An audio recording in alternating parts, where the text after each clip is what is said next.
How to safely clean your nasty game controllers. Game controllers are magnets for dirt and grime. It doesn't matter if you take really good care of your pads.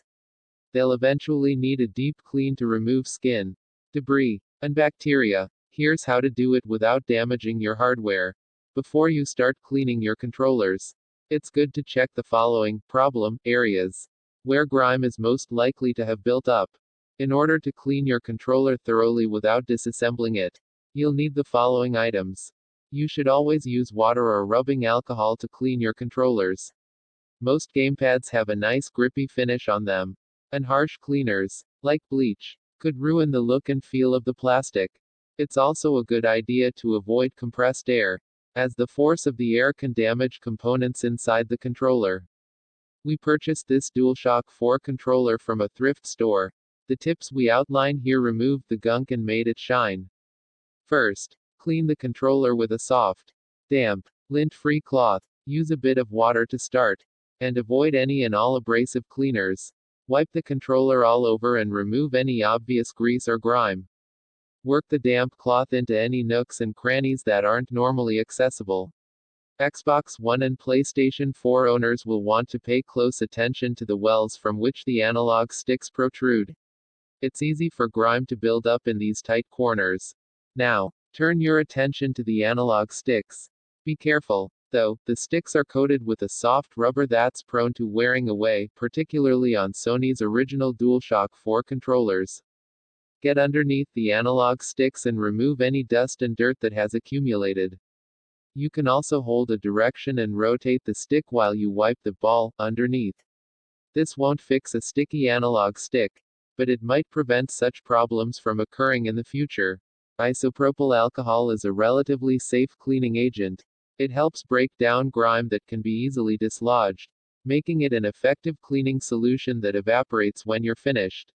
One of the most effective ways to use rubbing alcohol is to dilute it 1:1 in water, and then apply it with a misting pump. Give your solution a good shake. Mist the controller lightly, and then clean it with a soft cloth. The alcohol should help remove any lingering dirt and kill bacteria in the process. For really stubborn grime, soak a Q-tip in alcohol and apply it to the soiled area. The alcohol will cut through whatever's causing the dirt to adhere to the controller. And then you can simply wipe it away. You can also use antibacterial wipes that are already soaked in alcohol.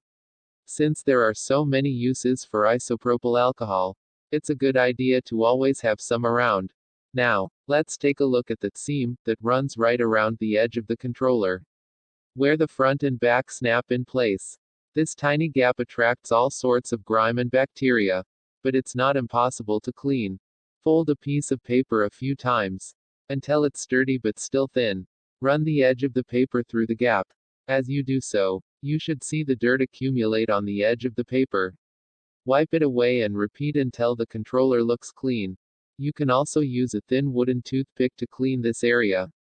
The wood is soft enough to get into the gap without scratching the plastic. Although, the tip might not survive very long.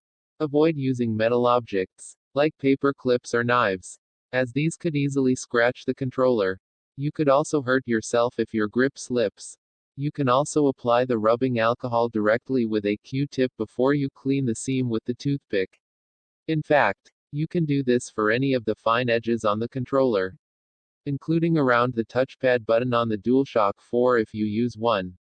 If you've spilled something on your controller, the face buttons might be sticky.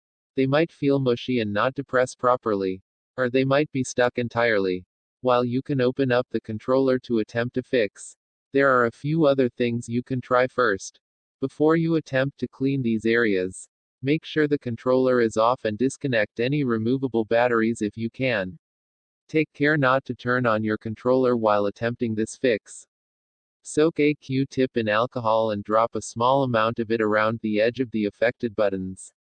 Then, use the Q-tip to clean any obvious grime in these areas. Press the buttons repeatedly to work the alcohol into the contact mechanism and loosen any grime. Let everything dry. Rubbing alcohol evaporates fairly quickly. And then test your controller. Repeat the process a few times if necessary, until the buttons feel normal again. This might not be enough to salvage your controller, but it's a lot less of a hassle than opening it up. So it's worth a try. You can also slice a plastic straw down the middle to form a semicircle shape. Then, you can slide it down the side of the affected buttons. Also, maneuver the straw around the edge of the buttons to dislodge any grime that might be causing them to stick. A dirty charging port could prevent the charger from making proper contact and charging your controller. However, controller ports are sensitive, so it's a good idea not to stick anything into them too deep. If you do, you could bend or break the pins inside. Dip the Q-tip in rubbing alcohol, and then use it to clean the entrance of any ports. Again, take care not to force it too deep. Taking your controller apart is risky if you don't know what you're doing. You could lose small components, like springs or screws, or even give yourself a small shock. That's why you should always do your homework before you attempt to disassemble it.